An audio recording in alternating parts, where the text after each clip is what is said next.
Welcome to today's episode of the DDC Podcast. I'm your host, Daniela Del Carpio, and I'm so happy to have you join me on this journey of unlocking your true potential. Make sure you hit that subscribe button so you never miss another episode of this podcast. Today, I'm going to be sharing with you guys 5 things you don't have to do to lose body fat. I've been doing this for so many years. I've done so many mistakes, so I want to make sure you guys don't make the same mistakes that I did. So let's jump straight into it. The number one thing I don't want you, and you don't have to do to lose body fat, is to go to the gym 7 days a week.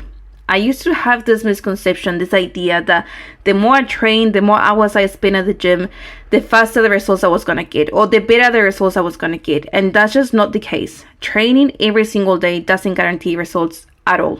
It may only guarantee burnout because you're simply going to stress yourself. You're simply going to put more stress in your body, and that's just something you don't need. Something I want you to remember is that if you don't give your body enough time to rest in between sessions, you simply won't be able to push yourself every training session, and you simply won't give your body enough rest to recover, enough time to grow more muscle mass, and enough time to see more results. So just pick some days of the week and times that work for you. If you can only make, let's say, 3 times a week, if you can only go to the gym twice a week even, that's completely fine. Just do something that works for you, for your lifestyle. Make it something realistic. Stick to that every single week. Be consistent, and trust me, that's going to be much, much better than going to the gym 7 days a week. Don't stress yourself out. Enjoy the journey. Enjoy the process. And you're simply going to have a happier and better life. The next thing I don't want you to do is that I don't want you to stop eating at 6 p.m. or 8 p.m. That was also something I used to do. I used to stop eating at 8 p.m. because in my mind, I used to think that if I eat after 8 p.m., all that food that I eat, all those things that I have in my tummy are simply going to convert into body fat. And I'm just going to gain so much weight. But that's just not the case. Your body doesn't know and doesn't care if you stop eating at 6 p.m., if you stop eating at 10 p.m., 1 a.m., it doesn't matter at all. All your body cares is that you're giving it the right fuel to live, to survive, to be alive, to the things that you have to do on a daily basis. Don't forget that your body requires energy, not just for you to go to the gym, not just for you to get up and get dressed, but also for breathing, also for digestion, also for blood circulation. There's so many things that your body needs that energy for. So don't stop eating after a certain time of the day. This is why I'm very against intermittent fasting, because I feel like this is something that makes you feel so restricted. It's that little window that you can only eat from this time until this time. And I just feel that's something very unrealistic. But I think that's a different topic for a different podcast, but because I can go on and on and on about intermittent fasting. But just remember, you don't have to stop eating after a certain time. You can eat any time of the day. The only thing that matters is how much you're eating. Because if you're trying to lose weight, I'm assuming that you're in a caloric deficit, which means you're eating less calories. So if you're going over that caloric deficit, obviously you will never get the results that you want. But if you are on that caloric deficit, it doesn't matter if your last meal is at 1 a.m. Just stick to that, be consistent, and it's going to be much, much better for you, your brain, your mind, and your body. The next thing you don't have to do to lose body fat is that you don't have to spend money on supplements. You don't have to spend money on magic pills that are going to help you see results. Supplements are great, yes, but there's a time and place for everything. If you're only just starting with your journey, if your nutrition is not on point, then don't waste your money on supplements at all. Because they're not going to fix anything for you. They're not going to be the solution for a bad nutrition. Supplements are great if your nutrition is on point. Supplements are great if you're an athlete and you have a competition and things like that. Maybe you are deficient of something, vitamin C, that's a different case. But don't rely on supplements to give you the results that you want. Supplements are just there to supplement your diet, to supplement a good diet, not to fix a bad diet. So before you spend that money on supplements, try to think about your nutrition. Get your nutrition right. Start prepping your meals. Get into the habit of prepping your meals, making healthy and better choices. This is a mistake that I used to make all the time when I was younger.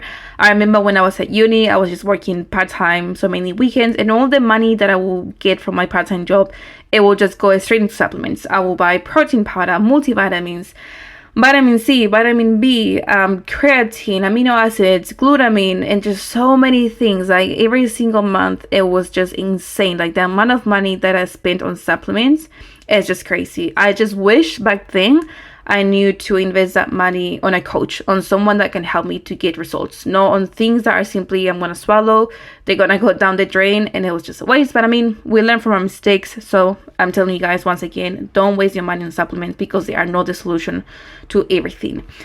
The next thing you don't have to do to lose body fat is that you don't have to do endless hours of cardio.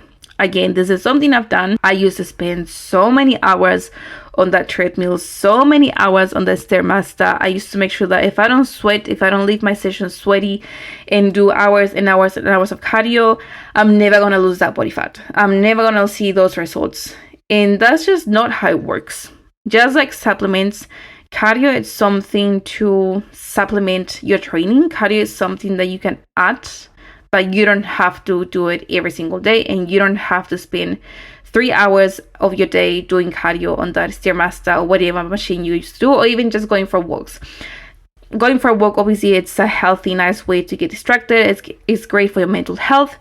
But if you're only doing it with the purpose of losing weight, and if you're killing yourself doing this, please stop that right now. If anything, I would suggest spending that energy and that time on weight training, so lifting weights, because this is going to help you. This is going to give you better results. Just think about this. The more muscle mass you have, the more body fat you're going to burn, the more your body's going to shape, and the better you're going to look, the better you're going to feel. You're going to get stronger. You're going to feel more confident. So just don't spend that many hours at the gym. Like, this is something, just don't do it, guys. I think it's boring. It's boring just being on that treadmill for hours. It's boring being on that cross trainer for 1 hour or 2 hours or 1 hour and a half.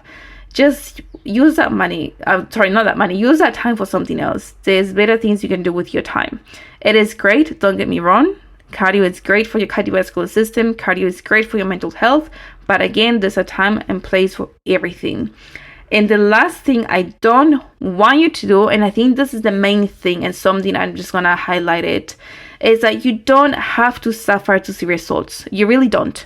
You don't have to be depressed. You don't have to restrict yourself from so many things if you want to lose body fat. Yes, it may be challenging, obviously, if you're trying something new, if you are starting with a new meal plan, with a new program, just like anything new is always challenging. But this doesn't mean that you have to be miserable. You can enjoy it. You can have fun. You can make it part of your lifestyle. You can make it something sustainable, something realistic. This is why I always say, like, just make small changes on a daily basis to help you build those habits, to help you create new habits that are going to take you closer to your goal. If you're only punishing yourself, if you're only restricting too much, this will not be sustainable. You will be only able to sustain that for a couple of weeks or even maybe a few weeks. And it's just going to be very unhealthy for your body, for your mind, and you're not going to enjoy the process, which means you're going to stop doing it, and you might not want to do it again because you already have that memory of that feeling of how you felt before, and this is just not a great experience at all. So just a quick recap of the 5 things you don't have to do to lose body fat is that you don't have to go to the gym 7 days a week. The second thing is that you don't have to stop eating at 6 p.m., 8 p.m. Your body doesn't care. The next thing I don't want you to do is that I don't want you to spend money on supplements or magic pill. Number 4, you don't have to do endless hours of cardio. And number 5, you don't have to suffer. Please enjoy the process. Please make it part of your lifestyle. And if you're still struggling to see results, if you are struggling to get or to enjoy the journey, make sure to send me a DM with the word ready. I would love to hear from you. I want to help you. I want to be part of your journey. And if you like this episode, make sure to share it on your social media. Tag me at Daniela Del Carpio. And as I always say, don't ever stop believing in yourself. Ciao.